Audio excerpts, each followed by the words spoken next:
va a ser la misma. ¿Qué es lo único que va a cambiar?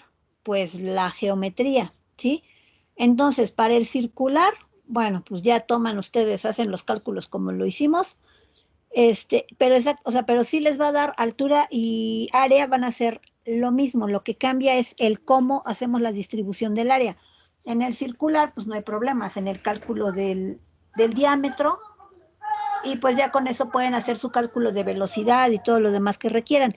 Pero en el rectangular, por eso les puse el criterio de diseño para un sedimentador rectangular es diferente al de el sedimentador circular, eh, considerando que lo van a hacer, también les puse ahí la nota, como si fuera o sea, como si fuera desarenador, en el sentido cual, pues que la longitud mínima que se necesita en un sedimentador primario rectangular es una longitud que sea igual a 3 veces el ancho, ¿sí?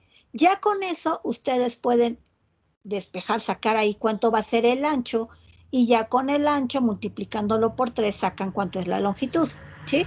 O sea, ese es el único detalle que no les expliqué, pero les puse la nota y se hace como en el desarenador, o sea, no habría mucha más complicación.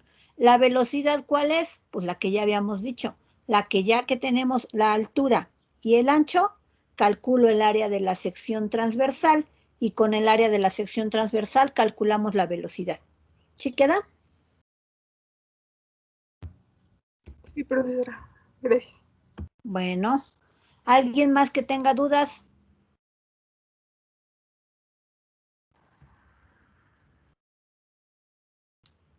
No, nada. No, profesora. Bueno, correcto. Entonces, sobre los videos, no sé si ya les echaron un lente. Si no los revisamos, ya que hayan hecho su tarea, los revisamos mañana, ¿vale? Sí, profesora. Bueno, ya estoy esperando que cargue esto. Ay, está un montón.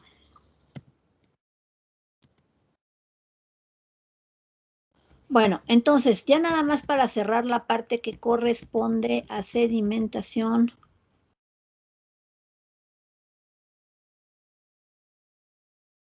Eh, bueno,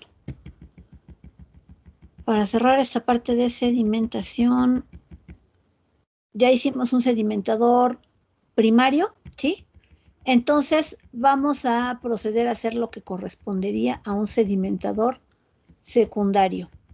Bueno, en el caso de la sedimentación secundaria, les digo, vamos a tomar las mismas ecuaciones, el mismo balance, ¿sí? Pero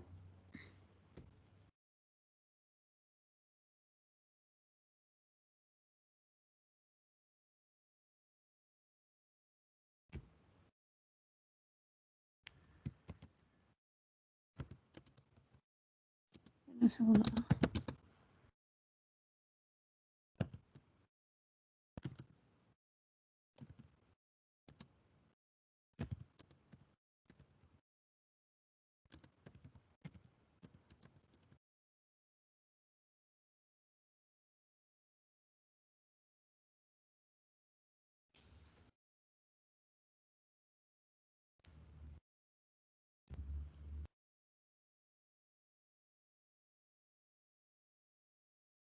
A ver.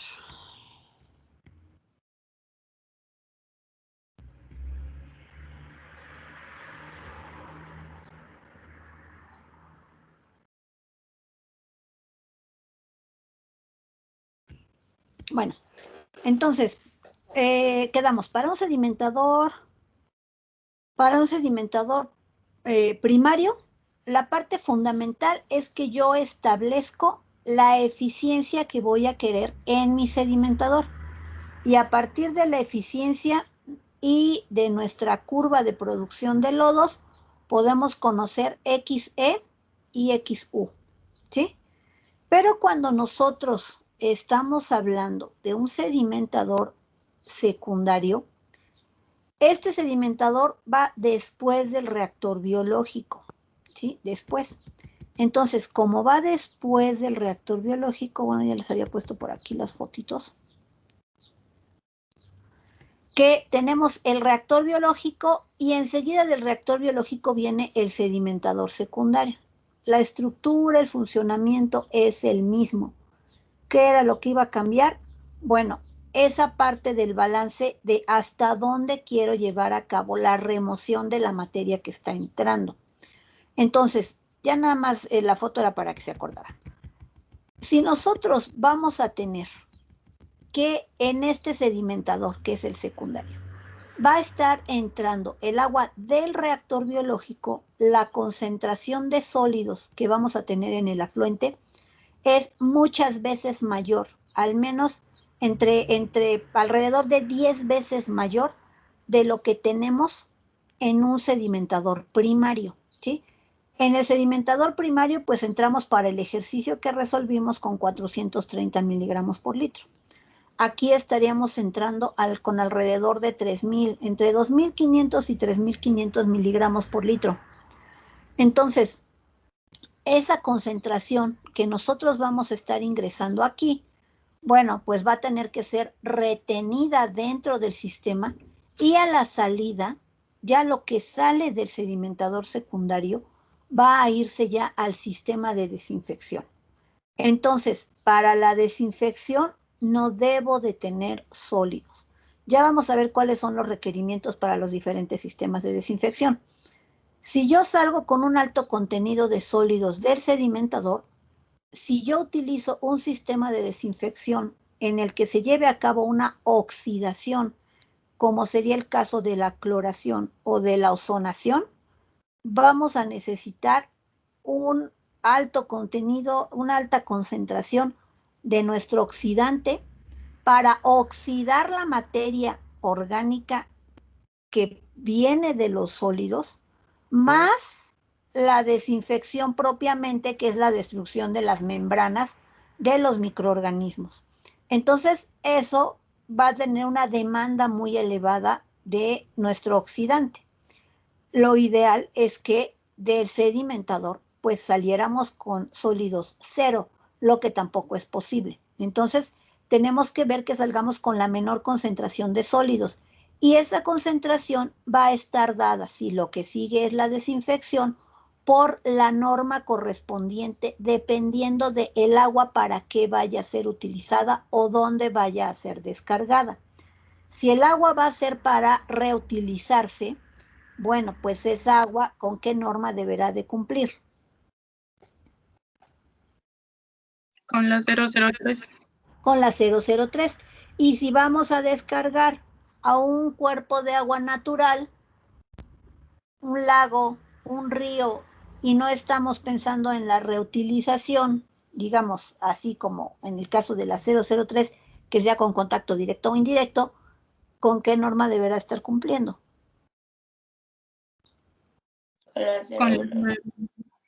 ¿Con cuál?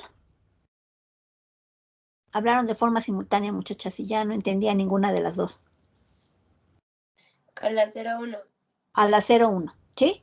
Correcto. Bueno, entonces, ¿qué tenemos que fijarnos? Pues que el valor de XC yo no lo calculo, ¿sí? De aquí, el valor de XC ya está establecido por la normatividad. El valor de X0 yo tampoco lo tengo, no va a ser el de la caracterización inicial. ¿Por qué? Porque los sólidos que voy a tener aquí son la materia orgánica, no la materia orgánica, no.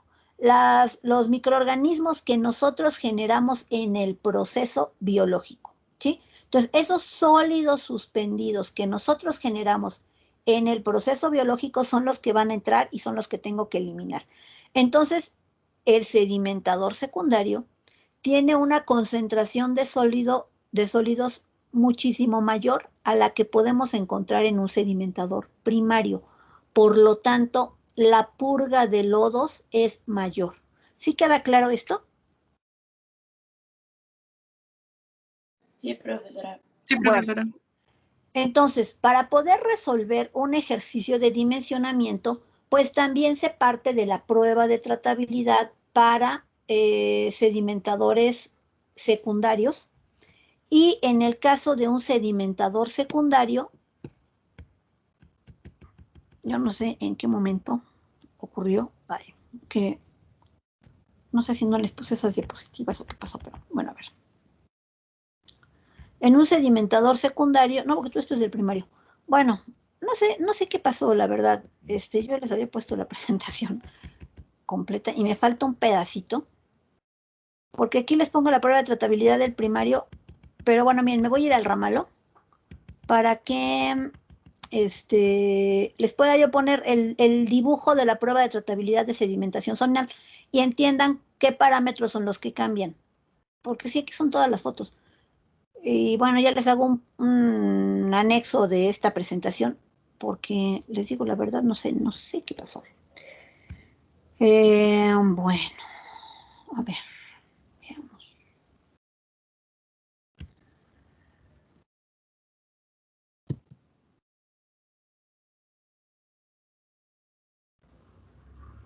Bueno, pero hasta ahorita espero quede claro que lo que necesito yo conocer no es la caracterización del afluente del agua cruda, sino mi afluente ya es la del reactor biológico. Entonces, bajo ese esquema, ¿qué es lo que vamos a hacer?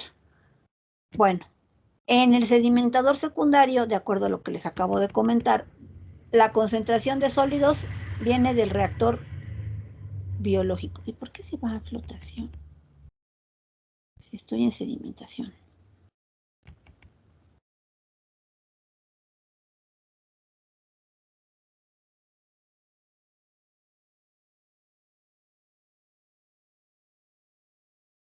A ver. La prueba de tratabilidad aquí viene. Les digo, ahorita vemos en qué página está. Es que esas diapositivas ya se las había pegado ahí, pero no sé qué pasó. Bueno, se hace en probetas de 1 litro. Y lo que va a ocurrir es lo que ya habíamos platicado, ¿no? En sesiones pasadas. Nosotros dependemos de la concentración. Si la concentración es elevada, la velocidad de sedimentación va a ser lenta. Nos acordamos del ejemplo del pasillo del metro, ¿sí? Y si la concentración de sólidos es pequeña, bueno, pues la velocidad va a ser elevada. ¿Por qué? Pues porque no hay interferencia entre las partículas. Aquí se tiene, digamos, esta es la misma probeta en 4 tiempos distintos. En un inicio, nosotros vamos a tener una muestra homogénea de nuestra agua residual. Esa muestra homogénea la vamos a poner en una probeta de 1 litro. Aquí las velocidades de sedimentación, dijimos, son como en la sedimentación. ¿Cuál es el símil para velocidad de sedimentación zonal? ¿A qué otra velocidad de sedimentación se parecía?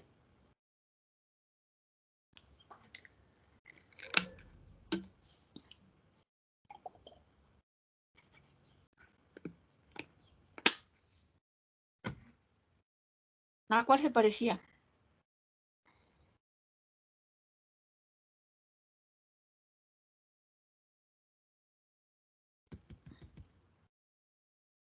Aquí está la curva del funcionamiento, para que podamos hacer el cálculo de la velocidad de sedimentación. En el caso de la sedimentación zonal, dijimos, cuando todas las partículas empiezan a sedimentar, todas van a ir a la misma velocidad porque son flóculos formados. Entonces, la primer parte es igual o se calcula igual que la velocidad de sedimentación discreta, donde las partículas no modifican sus propiedades. ¿Por qué? Porque aquí ya tenemos flóculos formados. Ese flóculo ya no va a crecer más, ya no va a ganar más masa, ni va a ganar más diámetro. Entonces, ya son partículas formadas que tienen velocidades constantes. En un inicio, lo que yo tengo es una recta igual que la que tendría en una sedimentación discreta. Por eso, la velocidad se calcula con distancia sobre tiempo, de forma directa, sin tener que hacer más análisis especiales, ¿no? Como en el caso de sedimentación floculenta, que tenemos una curva inversa en la que va cambiando la velocidad a cada paso, a cada minuto que va transcurriendo, o en función de la longitud recorrida. Entonces, ahí hay tenemos una gran variabilidad del tamaño de las partículas. Aquí no, aquí las partículas ya están homogéneas. Pero ¿qué es lo que pasa? El problema es que por la concentración que manejamos en sedimentación zonal, aunque hablemos de bajas concentraciones, una baja concentración en un sedimentador zonal es hablar de no menos de 800 miligramos por litro, ¿sí?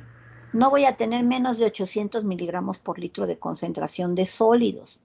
Entonces, comparado contra los sólidos del agua cruda, pues es un valor grande. Bueno, para esos sólidos, aunque la concentración aparentemente sea baja, ¿no? 800 miligramos por litro contra 3.500 que pudiera yo estar manejando, ya cuando trabajamos con concentraciones más elevadas, bueno, pues la pendiente aquí es más acostada y la curva pues empieza, digamos, ya se hace asintótica muy cerca digamos, si lo pusiera esta parte alta, bueno, pues ya va a estar muy cerca de esta parte de arriba. Entonces, en el caso de la sedimentación zonal, les dije, vamos a tener una parte que corresponde o se calcula como sedimentación discreta. Esa parte exclusivamente es lo que corresponde a velocidad de sedimentación zonal. La parte de la curva es lo que correspondería a sedimentación por compactación. Ya cuando los sólidos empiezan a juntarse unos con otros, no porque se agreguen, sino porque ya no hay espacio, ¿sí? Es como cuando en el pasillo del metro se empieza a juntar la gente y ya no puedes seguir avanzando, tienes que cambiar tu velocidad de una velocidad regular que venías en la calle, que empiezas a entrar, que bajas las escaleras y que vas rápido, hasta que ya empiezas a llegar al pasillo, se empieza a llenar de personas porque el vagón no aparece, ¿no? No llega el tren. Bueno, pues entonces la gente tiene que dejar de caminar hasta que llegamos a un punto en donde nuestra velocidad es cero. Bueno, pues eso es lo que ocurre en la parte de la curva. Va a haber una zona de transición en la que vamos haciendo esa modificación de velocidad, ¿sí? Y después vamos a seguir bajando la velocidad hasta que se hace cero. Ya no puedo avanzar más. Eso es lo que se observa en las probetas que les estaba yo poniendo arriba. El resultado del análisis de las probetas es esta curva. Entonces, acá tenemos la prueba de tratabilidad, se hace en la columna de 1 litro porque aquí no hay variaciones con respecto a la profundidad, como en el caso de sedimentación floculenta. Por eso lo puedo hacer en una probeta de al litro. ¿Qué se hace? Se pone la muestra. Vamos a ir, o sea, se mide la altura de la columna, ¿sí? Desde el nivel del líquido hasta el fondo. Bueno, mido la altura. ¿Por qué? Porque voy a tener que ir midiendo la distancia en función del tiempo para hacer el cálculo de la velocidad. Vamos a ir dejando que transcurra el tiempo con cronómetro en mano y cada ciertos minutos vamos a tomar la altura que tenga la interfaz que se forma. Se forma una interfaz entre los sólidos y el líquido. O sea, no, de verdad no sé por qué no quedan esas diapositivas aquí. Bueno, entonces el líquido que nosotros vamos a tener ya va a estar clarificado en la parte de arriba y vamos a ir viendo cómo los sólidos se sedimentan hasta que pues se compactan por completo y ya no hay más variación de esta profundidad. Esta HU sería la altura final que va a tener la cama de lodos.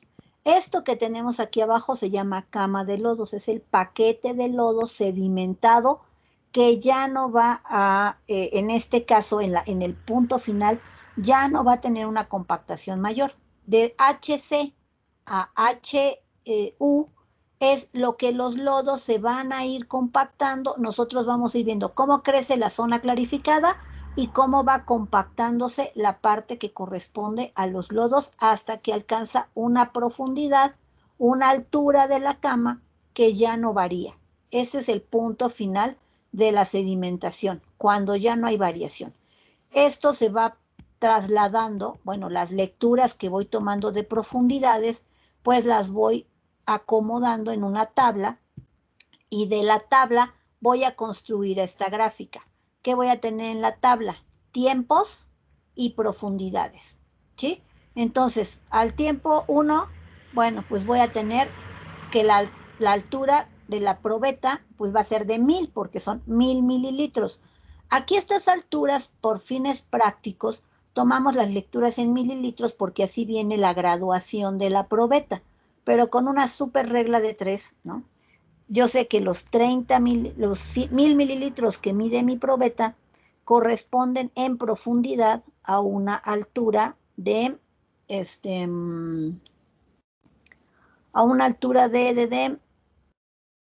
aproximadamente entre 33 y 34 centímetros.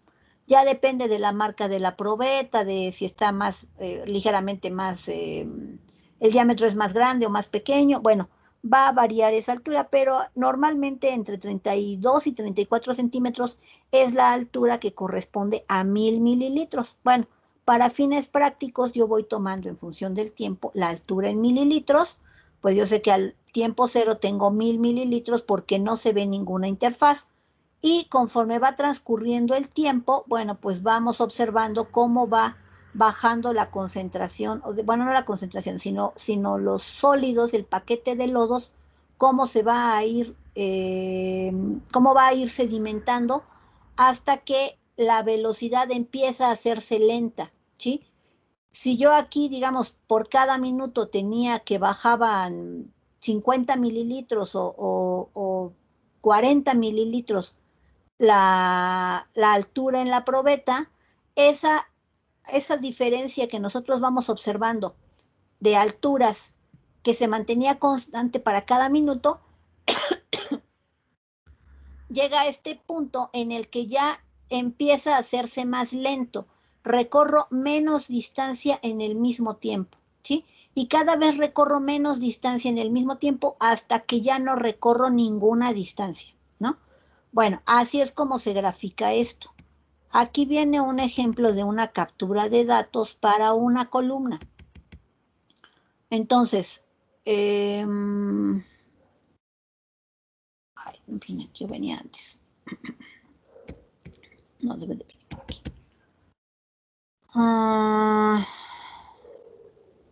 Aquí está.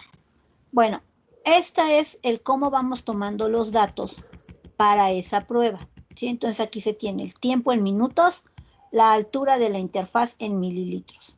Entonces tenemos desde el tiempo cero hasta los 45 minutos y se puede observar que ya la compactación, la altura final que tuvo la cama de lodos fue de 115 mililitros, ¿sí? Pero así como se hace, esto se hace para una concentración de sólidos. En el laboratorio se preparan probetas con diferentes concentraciones de sólidos. La muestra se toma del reactor biológico porque esos sólidos son los que van a entrar al sedimentador secundario. Tomo mi muestra del reactor biológico. Aquí, por ejemplo,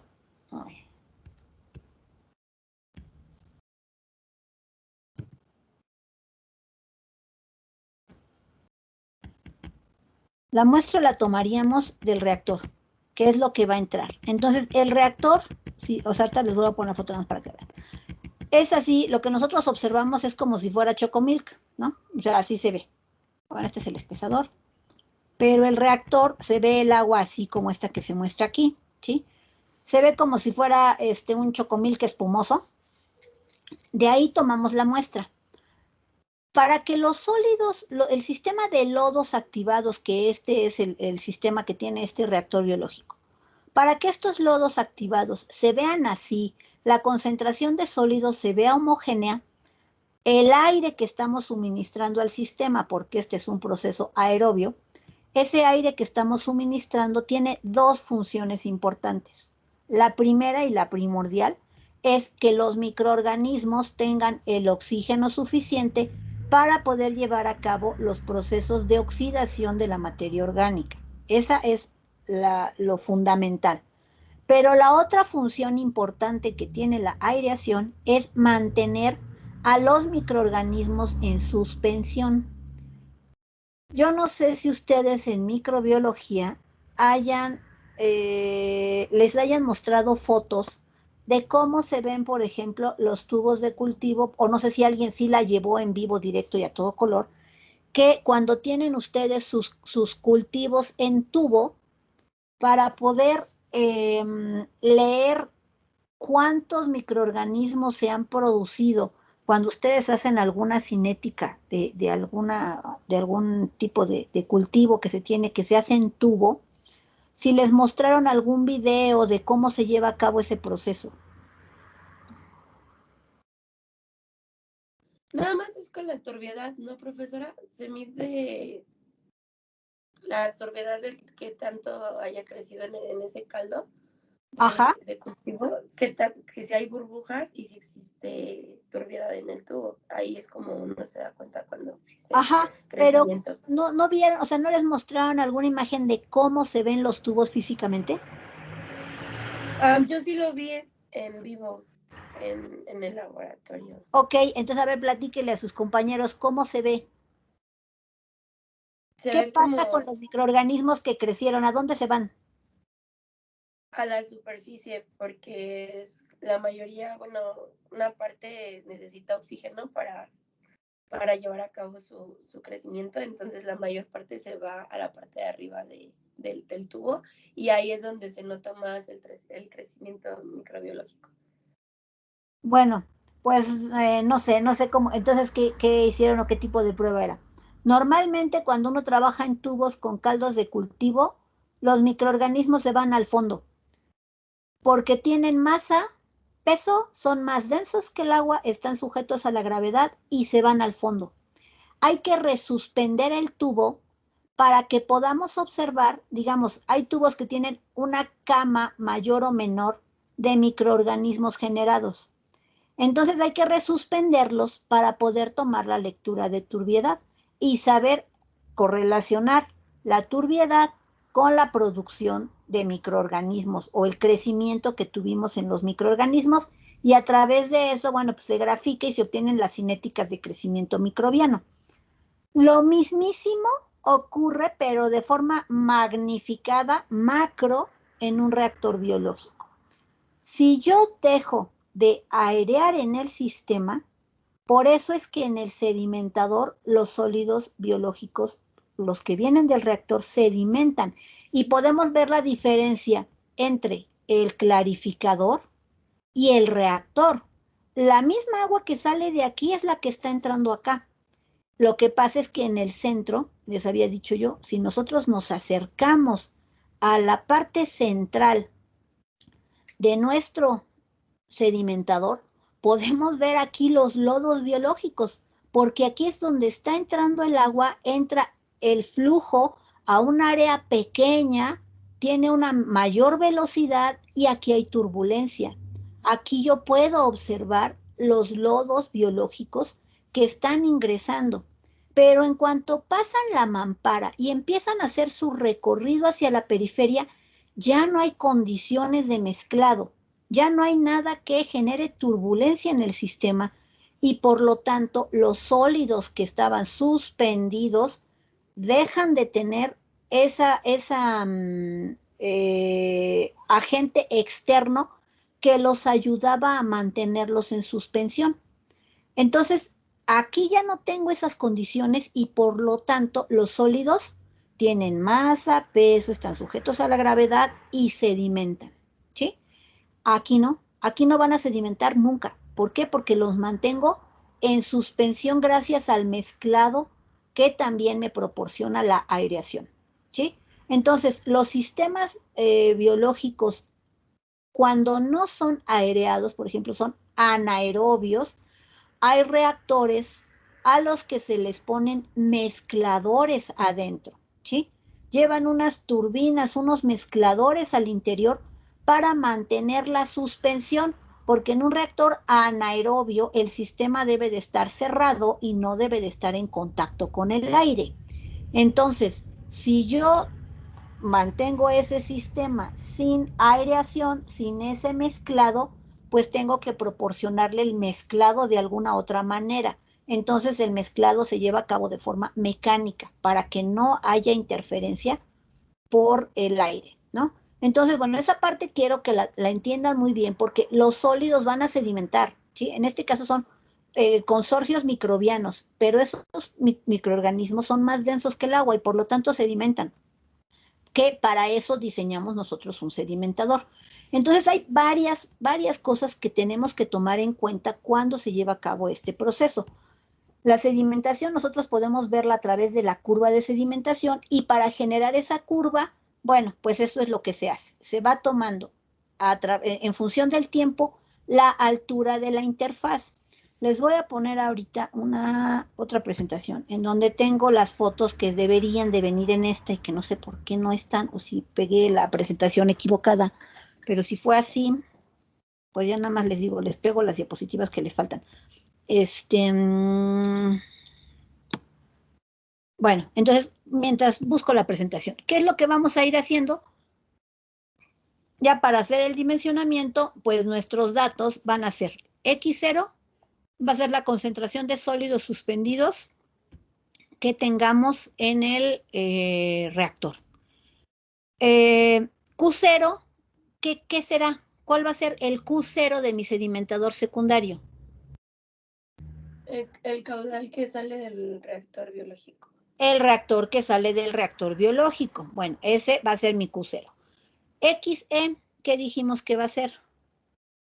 La concentración de contaminantes que van a salir según la norma, ¿no?, a la que vaya acoplada esa agua que se usa. Ajá. Entonces, en función del uso dijimos vamos a tener el valor de XE y XU, ¿de dónde lo sacaremos? ¿De los lodos? Ahí va a ser la generación de lodos. Esos lodos que nosotros vamos a tener, miren, estas fotos son las que deberían de estar ahí. No, estas diapositivas no sé por qué me faltaron. ¿Sí están viendo? Ahí. Sí, profesor.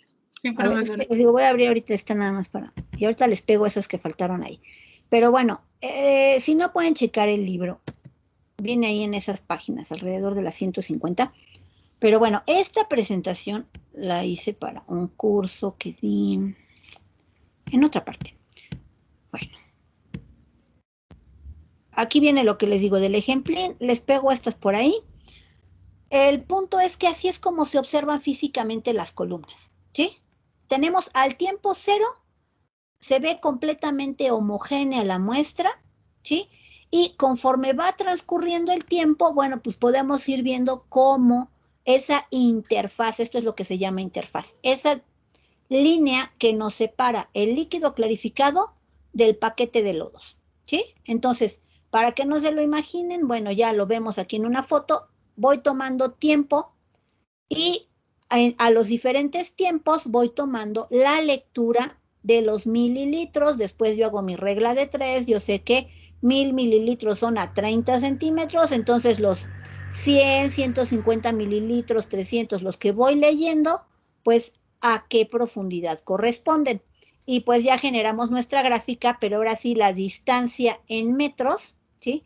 Y el tiempo en minutos. Y ya me queda distancia sobre tiempo de forma correcta con unidades correctas.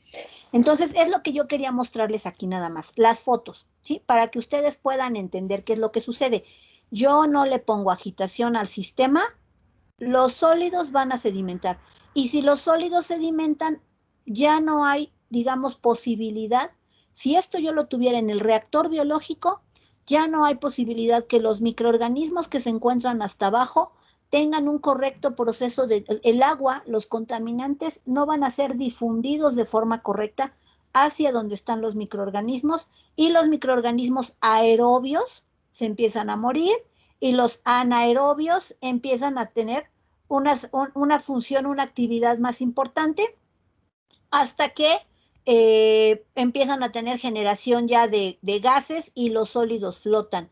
Por eso es muy importante que los sólidos no se sedimenten o que ya que se están sedimentando porque estoy en el sedimentador secundario, entonces no los deje más de 2 horas y media porque empezamos a generar burbujas, ¿sí? Entonces yo espero que con estas fotos ya se entienda físicamente qué es lo que sucede. ¿Sí queda claro?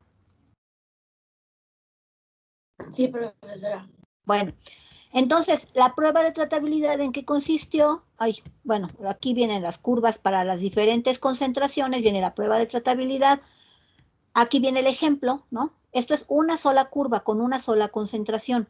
Entonces, para esa concentración específica que yo manejé, bueno, pues voy a tener una curva específica.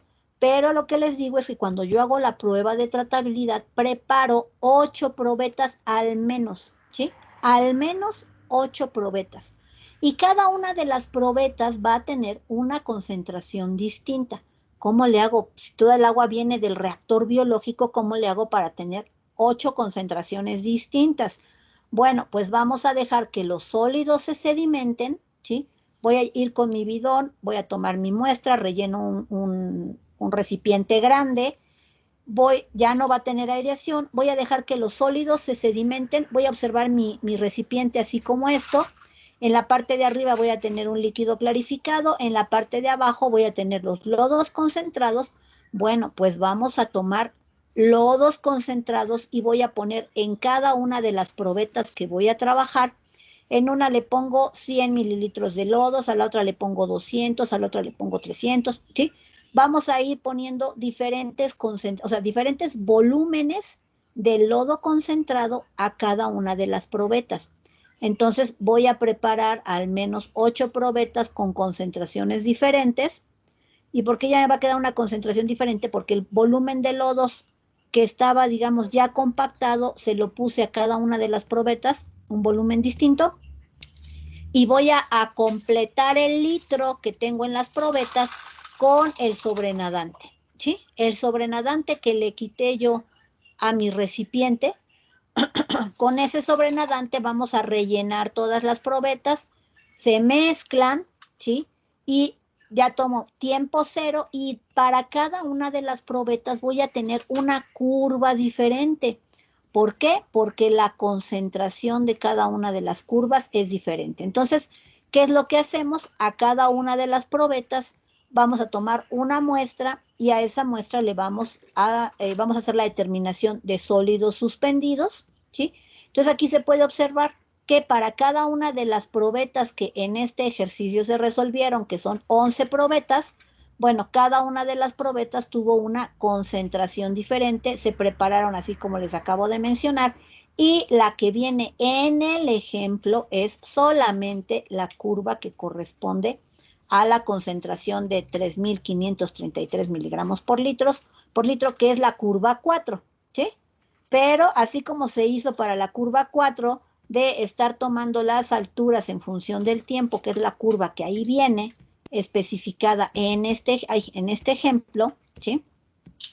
Esta es la curva que correspondería a la concentración de 3.533 o no sé cuánto era. Son las alturas que se tomaron, es la que se graficó y es a la que se le sacó la pendiente para explicar cómo se hace, ¿sí? Bueno, entonces, ya teniendo, espero, clara esta parte, así como se preparó la curva 4 con esa concentración, bueno, pues yo preparé 8 curvas en el laboratorio y cada una de estas curvas tenía una concentración distinta de sólidos. ¿Por qué es importante esto? Porque esto me va a ayudar a definir hasta dónde puedo concentrar los lodos en el sedimentador secundario. Aquí la prueba se hace diferente. Si ustedes pueden ver, la prueba es diferente a como lo hacemos en el sedimentador primario. En este caso, lo que nosotros vamos a esperar tener como resultado de estas concentraciones iniciales es ver el volumen final que ocuparon los lodos con esta concentración de inicio. ¿Sí? Esta es la concentración al tiempo cero en las probetas. Pero si yo voy viendo que el tiempo pasa, en el líquido clarificado, pues la concentración de sólidos va a ser extraordinariamente pequeña comparado con los 11.775 que, por ejemplo, tuve yo en la última curva y que su pendiente para poder hacer el cálculo de la velocidad de sedimentación es esta que tenemos en esta primera línea que corresponde al circulito con 11, ¿sí? Entonces, para esa concentración, la curva que se obtuvo, pues es prácticamente solo lo que corresponde a la velocidad de sedimentación zonal.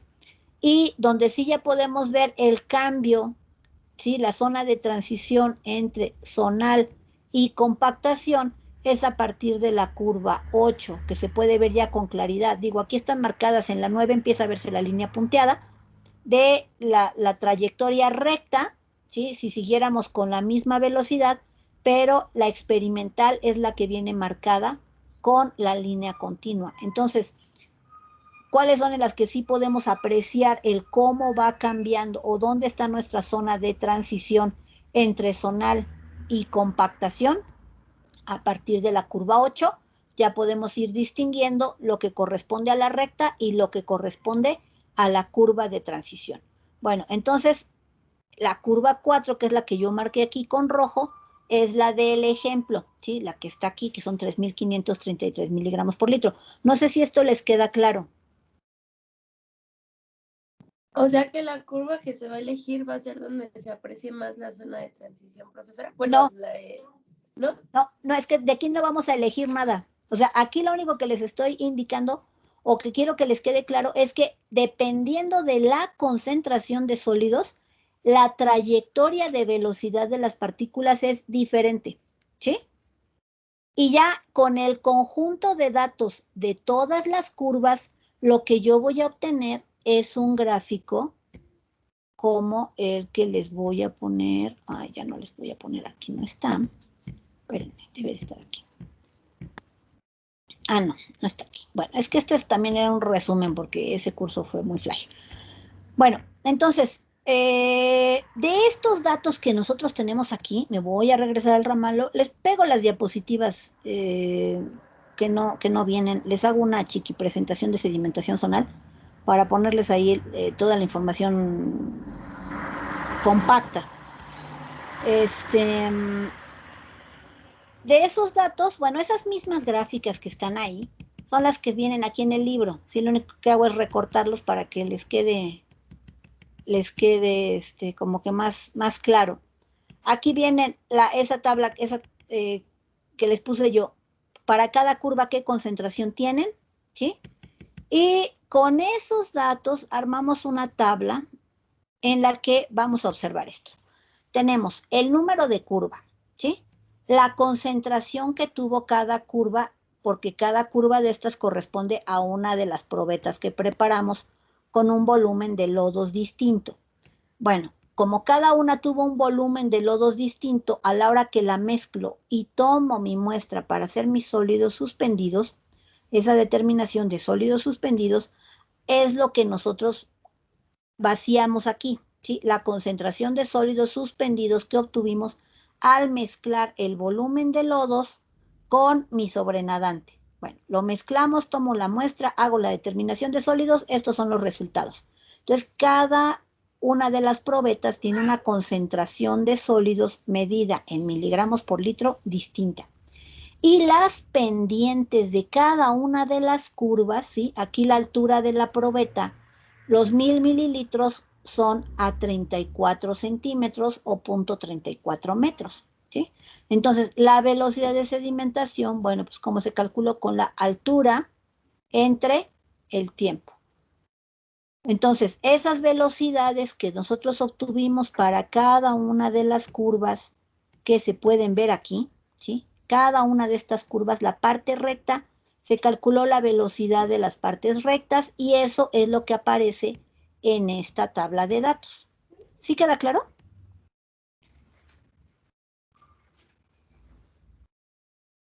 Cada concentración va a tener una velocidad diferente de sedimentación. ¿Sí? ¿Sí queda claro eso o no? Sí, profesora. Bueno, entonces para cada una de estas velocidades, ¿qué implicaciones tiene? Nosotros podemos ver lo que les decía, ¿no? Del metro. Aquí es muy fácil de poder identificarlo. Baja concentración, la velocidad de sedimentación es la más elevada. Alta concentración, la velocidad de sedimentación es la más pequeña, ¿sí? Bueno, entonces, pero para que yo pueda saber cómo se da qué área necesito para poder concentrar los sólidos, porque esas curvas, digamos, tienen lo que corresponde a la velocidad de sedimentación zonal, que es la velocidad constante, pero también tenemos la curva que corresponde a compactación de lodos. Para eso se hace el cálculo de flujo de lodos. Va a ser el flujo másico de los sólidos que vamos a estar manejando. ¿Cómo se calcula? Bueno, pues el flujo de sólidos se calcula multiplicando la velocidad, ¿sí? La velocidad por la concentración, ¿sí? Cuando nosotros multiplicamos velocidad por concentración, 1.44 igual que como en otros casos les he dicho, no le hagan caso, es para que aquí en las unidades les queden en kilogramos metro cuadrado día. Así se reporta el flujo de sólidos. Si se fijan, sería como la carga hidráulica. Si yo pudiera manejar esos sólidos como si fueran agua, ¿sí? Con la densidad, pues me quedaría metro cúbico, metro cuadrado día. Sería como la carga hidráulica. Pero aquí lo que yo estoy manejando es la carga de sólidos en masa. Entonces, multiplicamos la concentración por la velocidad y entonces ya me va a quedar esto en kilos, o sea, hay que pasar de miligramos a kilos por metro cuadrado por día. Bueno, haciendo pues, las correspondientes conversiones. Si yo tuviera esto reportado en centímetros en lugar de metros, esta conversión no aplica. Si tuviera yo la diferencia de sólidos en gramos en lugar de miligramos, la conversión no aplica. Esto solo aplica el 1.44 si tengo mi concentración en miligramos por litro y la velocidad en metros por minuto. ¿Sí? Si yo tuviera metros por hora, tampoco aplica. Bueno, entonces nada más que les quede claro que el 1.44 pueden quitarlo de aquí. La parte importante es que el flux de sólidos, que en este caso está denominado como GB, el subíndice B indica que la prueba la hicimos en batch, que es por lote, ¿sí? No lo pusimos la prueba no la hicimos en continuo. Si ya vieron la parte de reactores, ya saben que tenemos reactores por lote y reactores que trabajan en continuo, ¿sí? Entonces, la prueba la hice en lote. Simplemente rellené la probeta y vi lo que ocurría en función del tiempo, registré datos y obtuve un resultado. Bueno, cuando hacemos esta misma prueba en continuo, pues debo de tener una bomba que esté alimentando los sólidos al reactor y por otra parte tener una purga de lodos para estar sacando los lodos del reactor.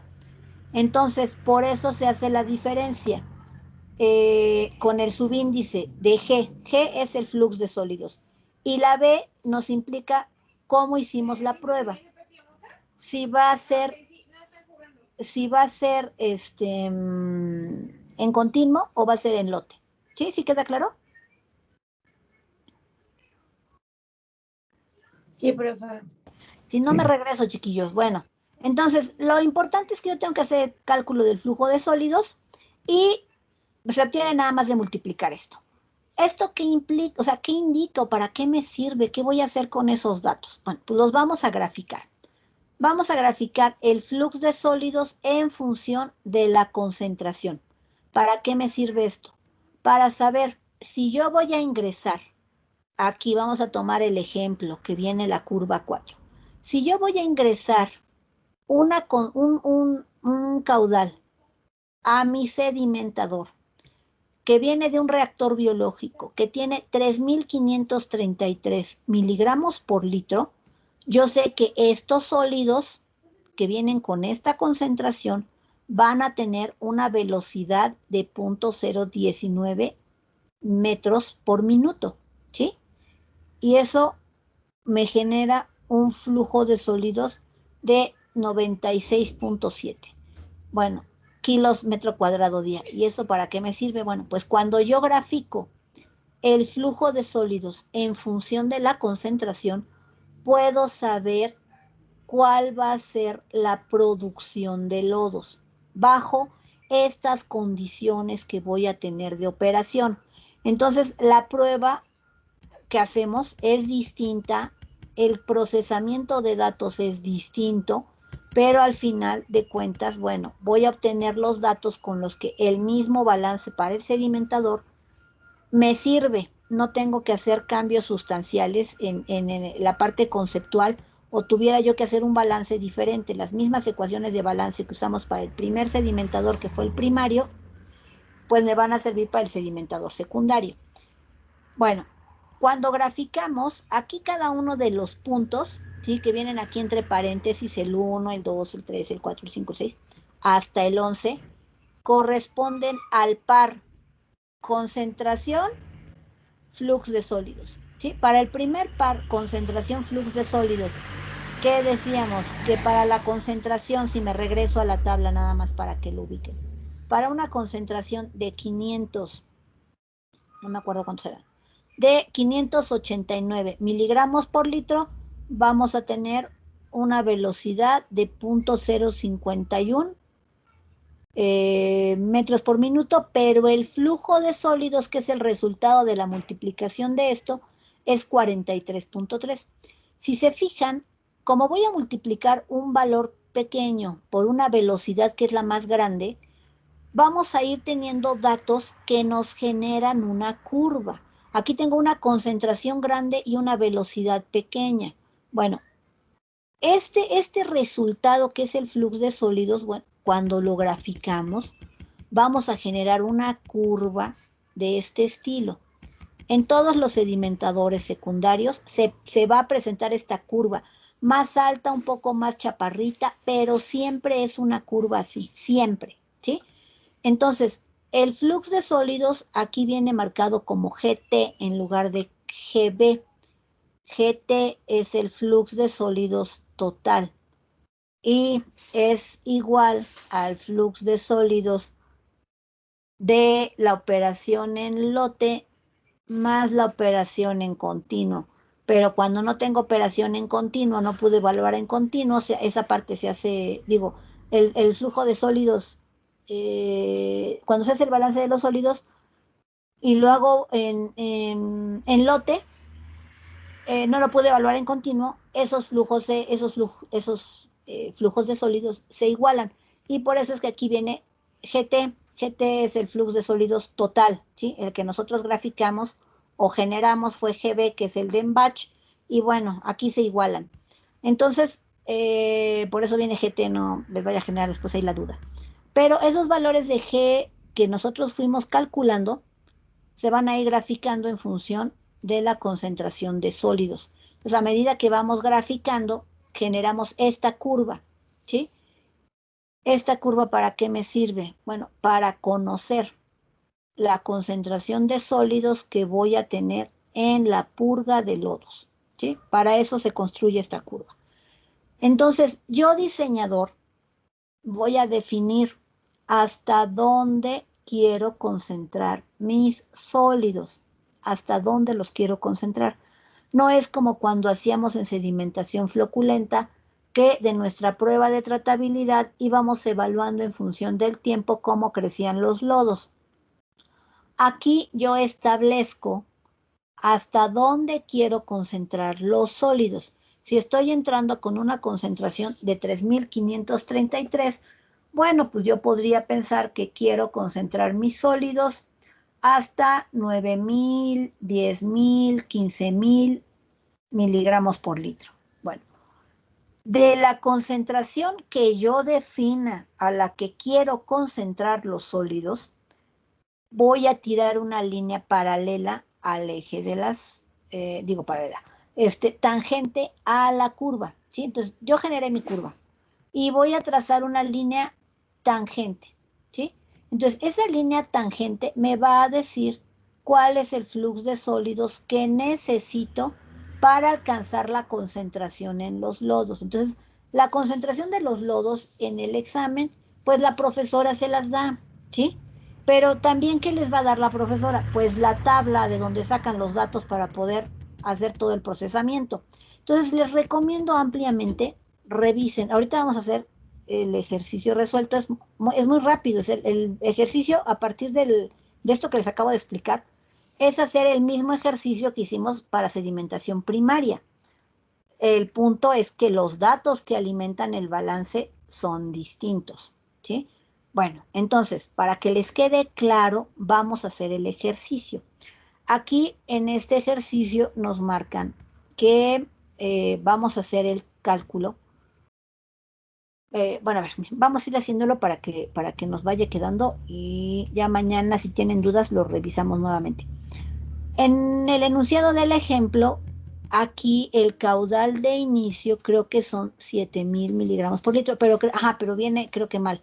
En el enunciado son 8,000 metros cúbicos por día, ¿sí? El caudal que vamos a estar manejando para el sedimentador secundario son 8,000 metros cúbicos por día, para que vayan tomando nota de los datos que requerimos para el ejercicio. ¿Sí? Sí, profesora. Bueno, sale. La concentración de sólidos que vamos a considerar son 3,533 miligramos por litro.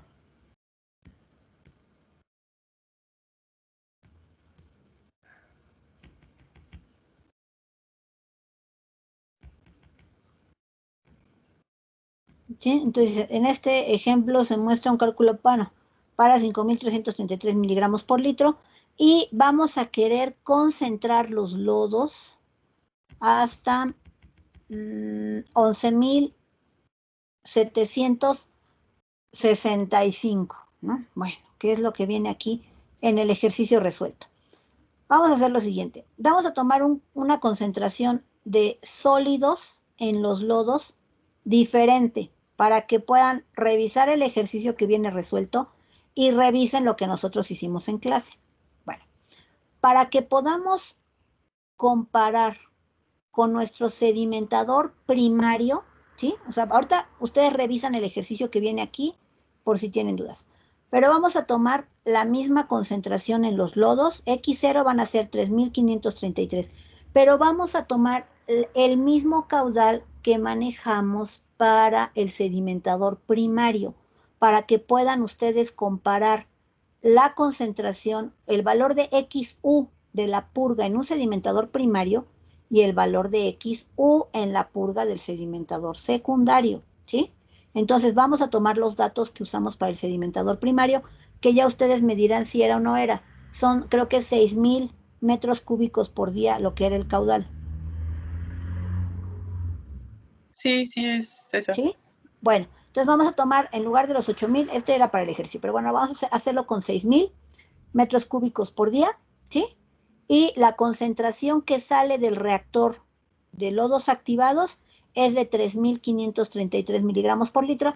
¿Para qué? Para que yo pueda tomar la velocidad para esa prueba específicamente que en la tabla de datos viene que es de 0.019 metros por segundo. Ahorita vamos a ver cómo la vamos a utilizar, ¿sí? Entonces lo que quiero es que tomen ahí los datos para ya dejar de estar brincando en el libro. Esta concentración, esta curva, que es la que corresponde a 3,533 miligramos por litro, tiene una velocidad de sedimentación de 0.019 metros por minuto, ¿sí? Tomen esos datos. Y ya lo único que voy a dejar aquí es la curva, porque esta la vamos a utilizar ahorita, ¿sí? Para que vean cómo se emplea. Bueno, entonces, ¿hasta aquí vamos bien? Profesora, entonces para X0 se queda como 3,533 miligramos por litro y para XU serían 11,765 miligramos por litro. Ajá, sí, o sea, Ok. podríamos tomar ese o, pues mira, si quieren vamos a tomar algo que sea fácil de leer aquí. Bueno, miren, es que aquí es la línea continua. Ahorita a ver si le puedo poner color. Bueno, dejen hago una captura de pantalla para llevármelo a un Word y poder y pueda yo explicarles así con manzanitas cómo se hace esto.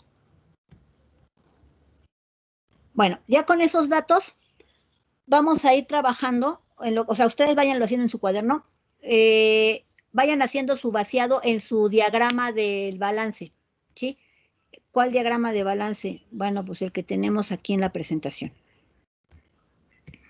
Ay,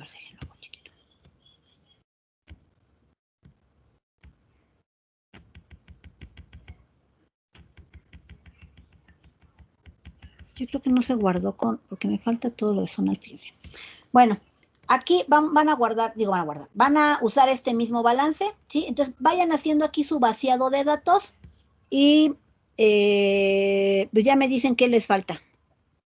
Nada más dejen, copio y pego la gráfica en Word para poder procesar los datos.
Bueno, ¿ya estuvo eso?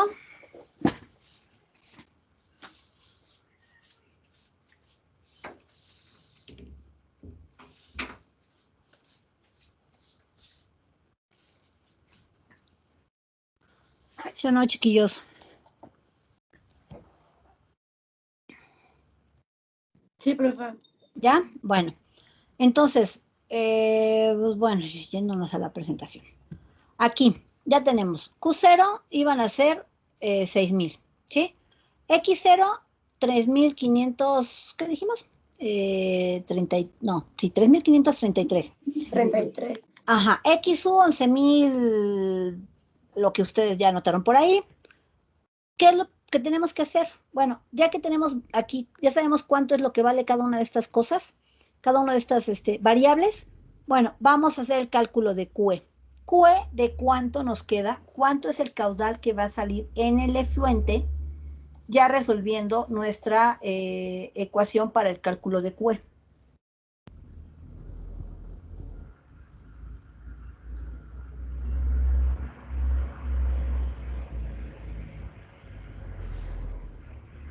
Es que nos hace falta Q1, profesora. A ver, pero es que pasa el camión, no me deja ir. A ver, si me lo repite otra vez, se lo agradezco. Que si nos hace falta QU para poder calcularlo, porque solamente tenemos QC, ¿no? A ver, ¿qué vamos a hacer? No usamos las ecuaciones de arriba. Eso solamente lo hacemos para calcular Q cuando ya tenemos QE. ¿Sí? Tenemos Q0. ¿Sí o no? ¿Sí? Lo que queremos hacer es calcular QE. QE no lo conozco. Y si no conozco QE, pues tampoco conozco QU. Entonces, calculamos primero QE y después ya utilizamos nuestra ecuación del balance hidráulico para despejar QU. Entonces, vamos en orden. Ya hicimos, o sea, yo lo que les digo es que cuando estén en el examen, hagan un dibujo para el balance, para que no hagan mal un vaciado de datos, puedan ver que todas sus unidades estén correctas y no se equivoquen. Maestro, pero creo que mi compañera se refería a la XC, pero la XC es la que va a XC, salir de la ok. norma, ¿no? Ajá, entonces, exacto, ¿qué es lo que deberían de haberme preguntado? ¿Cuál va a ser el uso del...? ¿Cuál va a ser el uso del agua? ¿Sale? Entonces vamos a suponer, cuando no tenemos un dato, En el libro les ponen que XE va a ser igual a 0, pero nosotros sabemos que XE no es 0, va a estar dado en función de la normatividad. Para fines, pongan esa nota por ahí, ¿sí? Entonces vamos a suponer que el agua ahorita la vamos a utilizar y vamos a hacerlo para dos valores de XE. Ahorita se los doy para uno, de tarea me lo resuelven para otro.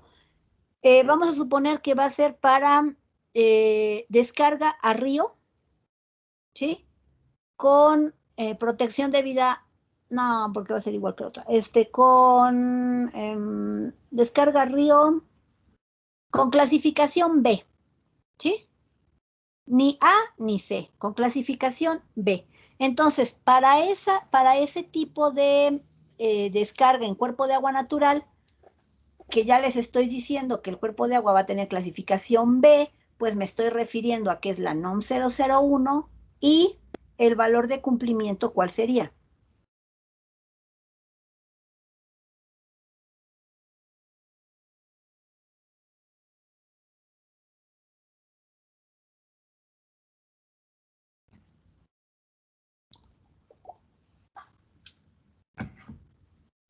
¿125 miligramos por litro? Ese es el valor del promedio, ¿qué? Diario. ¿Cuál tenemos que usar?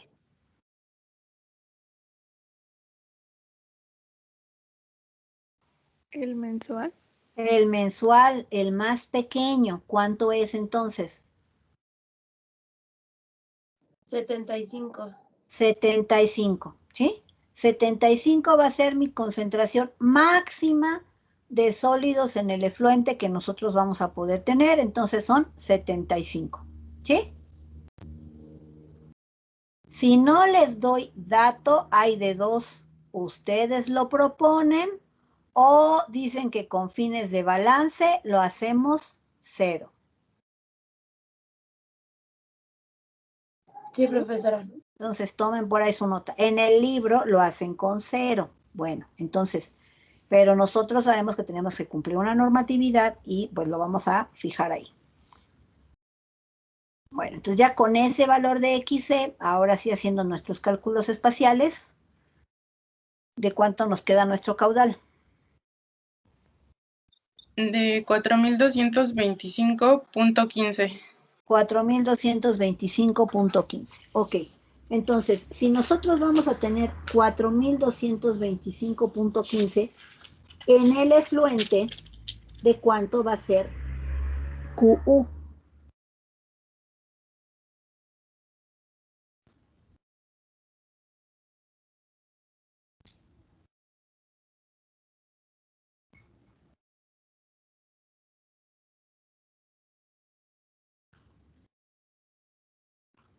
Es de 1774.85. Bueno, si se acuerdan, o tienen ahí a la mano sus resultados del sedimentador primario que estamos manejando con el mismo dato de caudal para poder hacer la comparación, ¿cuánto teníamos como QU?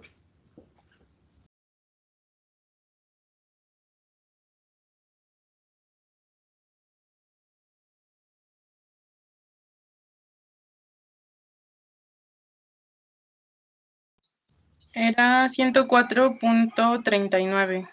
Sí observan ustedes la diferencia entre la cantidad de agua con sólidos que vamos a sacar en cada una de las purgas, ¿sí? En uno estamos hablando de una concentración, de un volumen de 100 metros cúbicos por día, ¿sí? Y el otro es 1774 metros cúbicos por día. O sea, los volúmenes de agua que salen de la purga de un sedimentador secundario son muchas veces mayores a los que salen de un sedimentador primario. Por eso, en un sedimentador primario, si yo no les doy datos para que puedan obtener de su balance QE, pues hacen de cuenta que QE fuera Q0 y con eso dimensionan, ¿sí? y va a ser aproximado y no va a ser un aproximado muy descabellado, o sea, va a estar dentro de los límites del factor de seguridad que pudiéramos estar manejando. Pero si yo quiero hacer el dimensionamiento de un sedimentador secundario sin el valor de QE, pues ya estoy mal, porque yo ya perdí de los 6,000 metros cúbicos prácticamente o casi 2,000, ¿sí? Casi la tercera parte los voy a purgar. Entonces, no es posible dimensionar un sedimentador secundario con Q0, ¿sí? Entonces, sí era importante que vieran eso, porque luego ahí se sacan ustedes cosas de la manga cuando hacen los ejercicios. Entonces, no se puede dimensionar un sedimentador secundario con Q0. Hay que hacerlo con QE. Por eso aquí el balance es muy, muy, muy importante y que sí contemos con los datos completos. Si no tengo XC, dijimos, la diferencia de sólidos entre 3,300 o 3,533 contra 75 o contra 0 de forma porcentual, ¿sí? Es nada. O sea, las dos concentraciones, yo podría decir que 75 es casi 0, ¿sí? ¿Por qué? Pues porque la concentración de inicio es muchas veces más grande que 75. Entonces, por eso es que aquí en este balance se puede hacer que XE sea 0, ¿sí? Pero no si yo tengo datos para un sedimentador primario, pues lo hago con todos los datos, aunque la diferencia de caudales que yo vaya a estar manejando no sea tan grande. En ambos casos se diseñan con QE, pero puedo perdonarme este paso, ¿sí? Y hacerlo con Q0 si hablo de un sedimentador primario, pero no de uno secundario. ¿Sí se ve la diferencia? Sí, profesora. Bueno, entonces esa parte, digamos, conceptualmente es muy importante. Ahora, para un sedimentador secundario, ¿sí? Voy a brincar a la otra presentación. A ver si aquí sí tengo completo esta parte, que no les puse aquí. Aquí sí viene, bueno, para un balance de un sedimentador secundario, si se fijan, tengo las mismas ecuaciones, pero la diferencia es que aquí el área de clarificación es igual a QE entre la velocidad de sedimentación zonal. En el sedimentador primario que teníamos.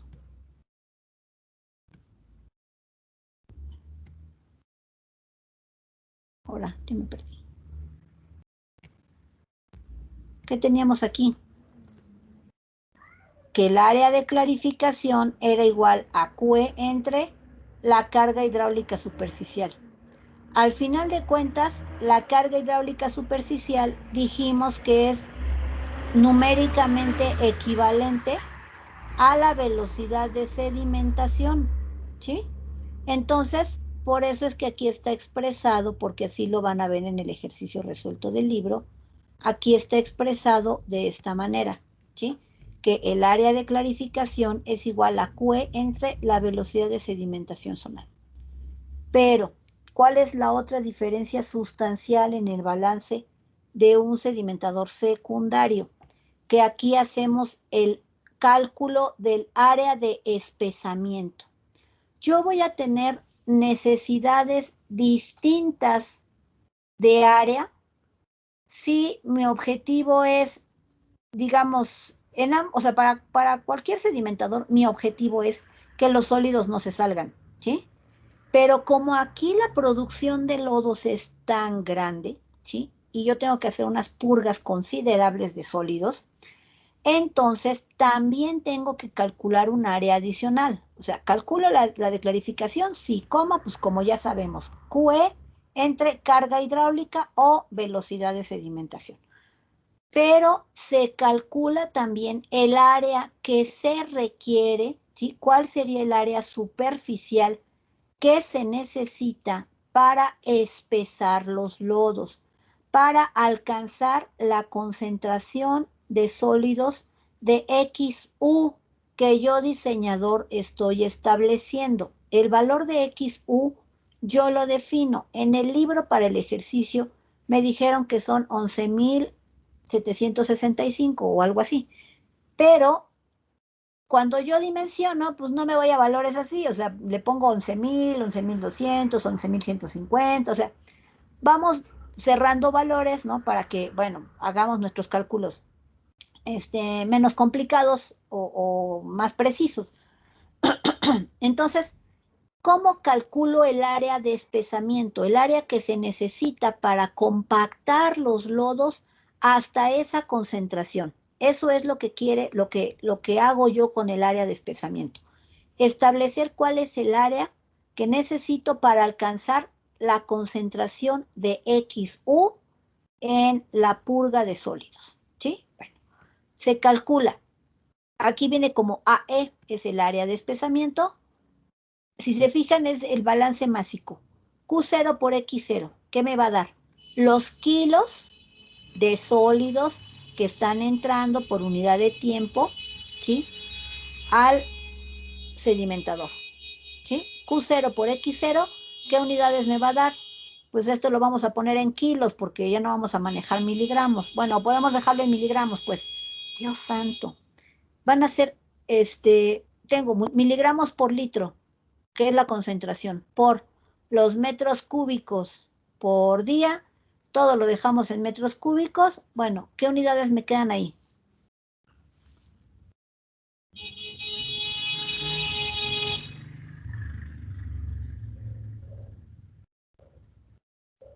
Rápido, rápido, chiquillos. Me quedan 6 minutos. ¿Miligramos por día? Miligramos por día, ¿sí? Y esos miligramos podemos pasarlos a kilos y me quedan en kilos por día. ¿Sí queda claro?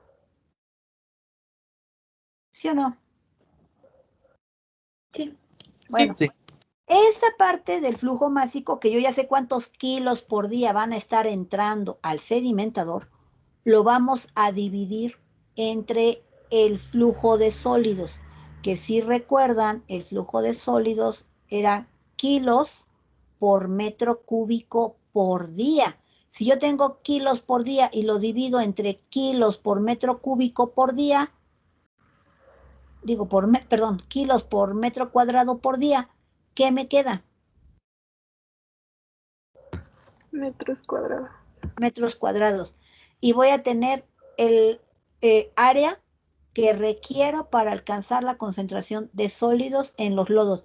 ¿Y por qué yo digo que puedo hacer esto para la concentración que yo estoy estableciendo que va a ser XU?